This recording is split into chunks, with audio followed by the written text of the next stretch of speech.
할렐루야. 오늘도 말씀과 기도로 하루를 여는 여러분을 사랑하고 축복합니다. 우리는 살아가면서 참 많은 것에서 안정감을 찾습니다. 어떤 사람은 돈이 충분히 있으면 마음이 편안할 것이라고 생각합니다. 어떤 사람은 건강하기만 하면 괜찮을 것이라 말하고, 어떤 사람은 좋은 직장이나 안정된 환경이 허락되면 자신을 지켜줄 것이라 생각합니다. 그래서 사람들은 자신을 지켜줄 수 있는 든든한 성을 만들려고 합니다. 통장에 돈을 쌓고 사람들과 좋은 관계를 만들려 하고 미래를 계획하고 혹시 모를 일들을 대비하며 살아가죠. 물론 이런 준비는 필요한 것입니다. 그런데 문제가 있습니다. 아무리 단단하게 준비해도 우리의 힘으로는 막을 수 없는 일이 찾아온다는 사실 때문에 그렇습니다. 건강하던 사람에게 갑자기 질병이 찾아올 수 있고, 잘 되던 일이 한순간에 어려워질 수도 있습니다. 믿었던 사람이 떠나기도 하고,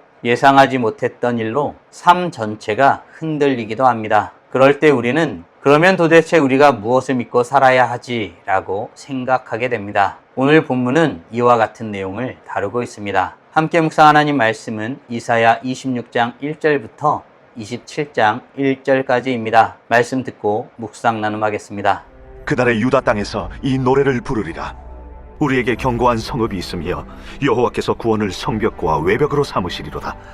너희는 문들을 열고 시내를 지키는 의로운 나라가 들어오게 할지어다.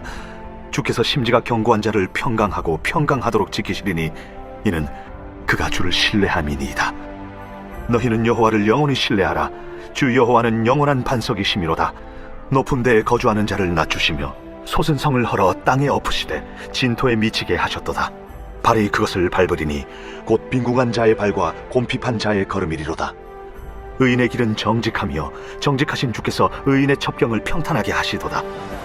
여호와여, 주께서 심판하시는 길에서 우리가 주를 기다려 싸우며 주의 이름을 위하여 또 주를 기억하려고 우리 영혼이 사모하나이다.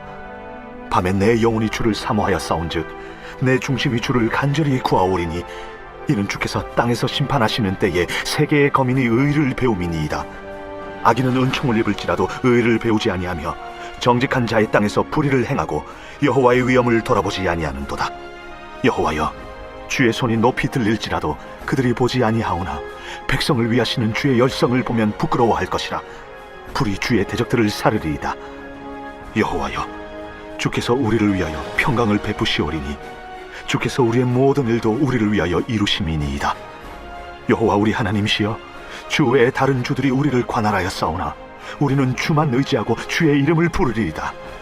그들은 죽었은즉 다시 살지 못하겠고 사망하였은즉 일어나지 못할 것이니 이는 주께서 벌하여 그들을 멸하사 그들의 모든 기억을 없이 하셨음이니이다. 여호와여, 주께서 이 나라를 더 크게 하셨고 이 나라를 더 크게 하셨나이다. 스스로 영광을 얻으시고 이 땅의 모든 경계를 확장하셨나이다. 여호와여, 그들이 환난 중에 주를 앙모하여 싸우며 주의 징벌이 그들에게 임할 때에 그들이 간절히 주께 기도하였나이다. 여호와여, 잉태한 여인이 상기가 임박하여 상고를 겪으며 부르짖음같이 우리가 주 앞에서 그와 같으니이다. 우리가 잉태하고 상고를 당하였을지라도 바람을 낳은 것 같아서 땅에 구원을 베풀지 못하였고 세계의 거민을 출산하지 못하였나이다. 주의 죽은 자들은 살아나고 그들의 시체들은 일어나리이다. 티끌에 누운 자들아, 너희는 깨어 노래하라. 주의 이슬은 빛난 이슬이니 땅이 죽은 자들을 내놓으리로다. 내 백성아 갈지어다. 내 밀실에 들어가서 내 문을 닫고 분노가 지나기까지 잠깐 숨을 지어다. 보라, 여호와께서 그의 처소에서 나오사 땅의 거민의 죄악을 벌하실 것이라. 땅이 그 위에 잦았던 피를 드러내고 그 살해당한 자를 다시는 덮지 아니하리라.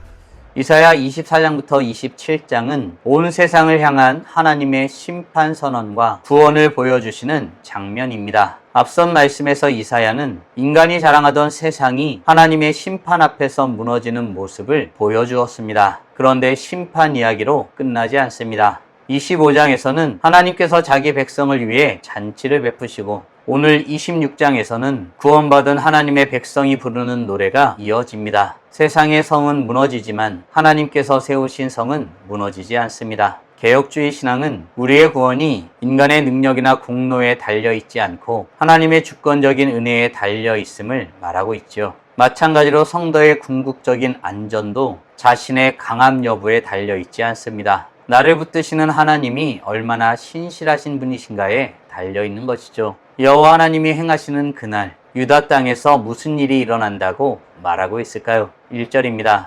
그날의 유다 땅에서 이 노래를 부르리라. 우리에게 견고한 성읍이 있으며 여호와께서 구원을 성벽과 외벽으로 삼으시리로다.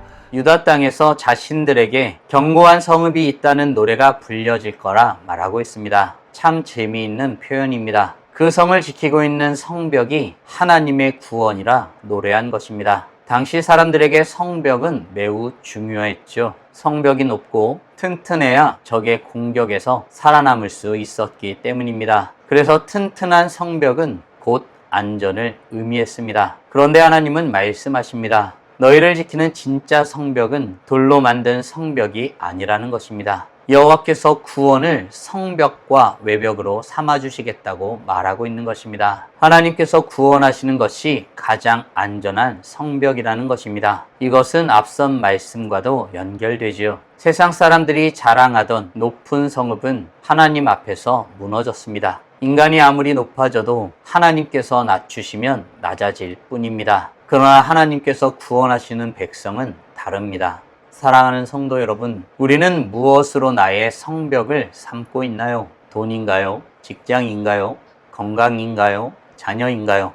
아니면 사람이나 내 경험 또는 능력인가요? 이 모든 것은 하나님께서 우리에게 주신 귀한 선물과도 같은 것입니다. 그러나 그것이 우리의 구원이 될 수는 없습니다. 내가 가진 것이 나를 지킬 수는 없습니다. 하나님께서 나를 지키시는 분이십니다. 내가 세워놓은 계획이 내 인생을 완성하는 것이 아닙니다. 하나님께서 내 인생을 이끌어 가십니다. 바라기는 오늘 하루도 내가 만들어 놓은 높은 성벽보다 나를 구원하시고 붙드시는 하나님을 더 신뢰하며 살아가는 복된 하나님의 자녀들 되길 간절히 소원합니다. 그렇다면 구원을 주시는 하나님께 어떤 마음으로 나아가야 할까요? 3절입니다. 주께서 심지가 견고한 자를 평강하고 평강하도록 지키시리니 이는 그가 주를 신뢰함이니이다.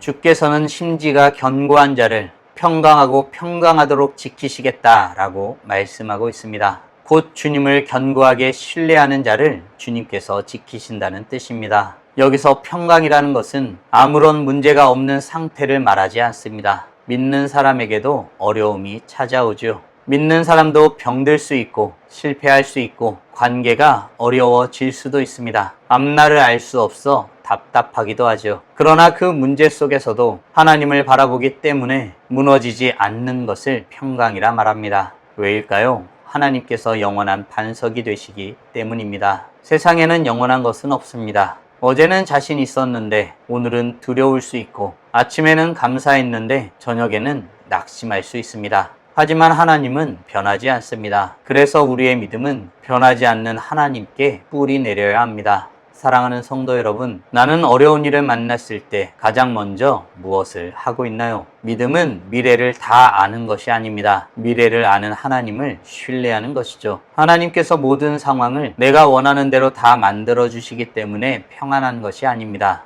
어떤 상황 가운데서도 하나님께서 나와 함께 계시며 하나님의 선하신 뜻대로 나를 이끌어 가신다는 것을 믿기에 평안할 수 있는 것입니다. 바라기는 오늘 하루 우리 마음의 중심을 하나님께 두며 영원한 반석이신 하나님을 신뢰함으로 세상이 줄 수 없는 평강을 누리며 살아가는 복된 하나님의 자녀들 되길 간절히 소원합니다. 그렇다면 하나님을 신뢰하는 사람은 현실 속에서 어떤 태도로 살아야 할까요? 8절입니다. 여호와여, 주께서 심판하시는 길에서 우리가 주를 기다려 싸우며 주의 이름을 위하여 또 주를 기억하려고 우리 영혼이 사모하나이다. 여기에 또 하나 중요한 믿음의 태도가 등장합니다. 기다림이죠. 하나님을 믿는다고 해서 모든 일이 즉시 해결되는 것은 아닙니다. 때로 하나님은 우리를 기다리게 하십니다. 기도하였는데 응답이 보이지 않을 때가 있습니다. 하나님의 약속을 분명히 믿고 있는데 현실은 정반대로 흘러가는 것처럼 보일 때도 있습니다. 그때 믿음이 필요하죠. 왜냐하면 기다림은 하나님께서 아무것도 행하지 않는 시간이 아니기 때문입니다. 우리가 보지 못하는 동안에도 하나님은 신실하심으로 일하십니다. 본문의 백성은 하나님의 심판과 구원이 이루어지기를 기다리고 있습니다. 그리고 그 기다림의 중심에는 사모함이 있습니다. 이것이 중요하지요. 성도의 믿음은 단순히 문제가 해결되는 것에 있지 않습니다. 하나님을 기다리는 데 있습니다. 사랑하는 성도 여러분, 오늘 우리는 흔들리는 세상 속에서 그 백성들이 어떤 모습으로 하나님 앞에 서서 살아야 하는지에 대해서 묵상하였습니다. 다음 질문들을 통해 말씀을 정리하고 더 깊게 묵상해 보기 원합니다. 나는 문제보다 크신 하나님을 심지가 견고한 모습으로 신뢰하며 바라보고 있나요? 아울러 나는 나의 삶의 문제 가운데 문제의 해결만이 아니라 사모하는 마음으로 주님 자체를 바라며 기다리고 있나요? 주님을 사모하며 기다리는 자로 살아가기 위해 지금 당장 할 수 있는 일은 무엇이 있을까요? 묵상하신 대로 주님 앞에 나아가 찬란하게 빛나길 간절히 소원합니다. 다 함께 기도하겠습니다. 살아계신 하나님 감사합니다. 오늘도 우리에게 복된 날을 허락하여 주시고 주의 말씀으로 하나님이 어떤 분이신지 무엇을 원하시는지 우리가 어떤 존재이고 어떻게 살아야 하는지 깨닫고 고백하게 하심에 감사드립니다. 흔들리는 세상 속에서 우리는 여러 가지 붙잡고자 하는 것을 찾기도 합니다. 물에 빠진 사람이 지푸라기를 잡듯이 무엇이든 의지할 바를 찾는 것이 어리석은 인생임을 말씀을 통해서 확인하게 됩니다. 그러나 하나님의 백성들은 하나님 자체를 기다리며 주님을 사랑하는 마음으로 바라보며 살아가는 자들임을 말씀을 통해서 확인하게 됩니다. 하나님을 믿는다는 것은 우리 삶의 문제를 해결을 받기 위함만이 아니라 하나님과 함께하며 그 문제를 감당하며 살아가고자 하는 것임을 말씀을 통해서 확인하게 되었습니다. 주님과 함께 살아가길 원합니다. 주님을 사모하고 주님을 바라고 주님과 동행하며 주님을 기다리는 삶을 살아가길 원하오니 우리에게 은혜 내려 주시옵소서. 오늘도 주님을 사모하며 주님을 기다립니다. 주의 은혜를 바라며 주님과 함께 나의 삶의 문제들을 감당하며 살아가길 소원하오니 은혜 가운데에 함께하여 주시옵소서. 이로써 찬란하게 빛나는 우리 모두가 되게 하여 주시고 오늘도 주님과 함께 살고 이웃과 함께 살아 우리의 삶을 통하여 영광 돌리게 하여 주시옵소서. 이 모든 말씀 우리 주 예수 그리스도의 이름으로 기도드리옵나이다. 아멘.